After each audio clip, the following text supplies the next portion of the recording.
Here's why Adrien Rabiot is an underrated pickup for Manchester United. I've seen people say this guy so much recently, and I think it's unfair. Yes, he has a mother for an agent who is an absolute pain for football clubs. Yes, he isn't exactly what the midfield at Old Trafford needs. However, he's had an excellent season, and I think he works for Erik ten Hag. Rabiot's role at Juventus has been unceremonious since the moment he arrived from PSG. He started as covering for Cristiano Ronaldo's lack of defensive work, especially in his second season, where his defensive work peaks and his role was largely limited to the left-hand side. He was also heavily disliked in his early years. I mean, he was banished to the reserve team at PSG under Thomas Tuchel for his mother allegedly going to war with the hierarchy over a new deal. At the Euros in 2021, Veronique also warred with Kylian Mbappe's father over his son's missed penalty. Put that aside though, because this year it may surprise you to hear that no midfielder in the league has scored more non-penalty goals than Rabiot. The 28-year-old has also played the second most minutes in the squad. The fans have really warmed to him, with even David Trezeguet labelling him world class. So what's changed? Well, under Allegri, Rabiot plays very much like Thomas Souček.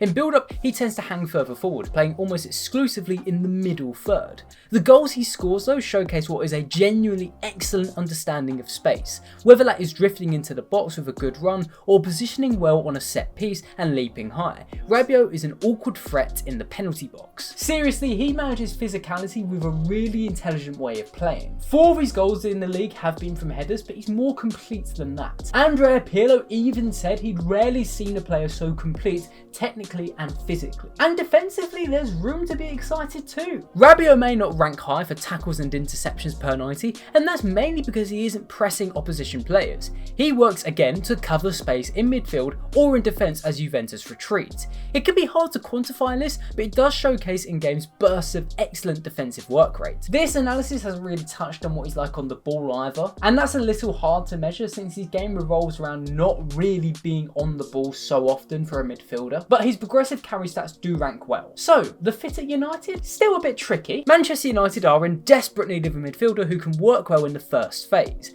This refers to receiving the ball deep, under pressure, and moving it to the second phase, where players like Bruno Fernandes succeed. You can check out the Devils in the Details podcast and H's work to see more of this.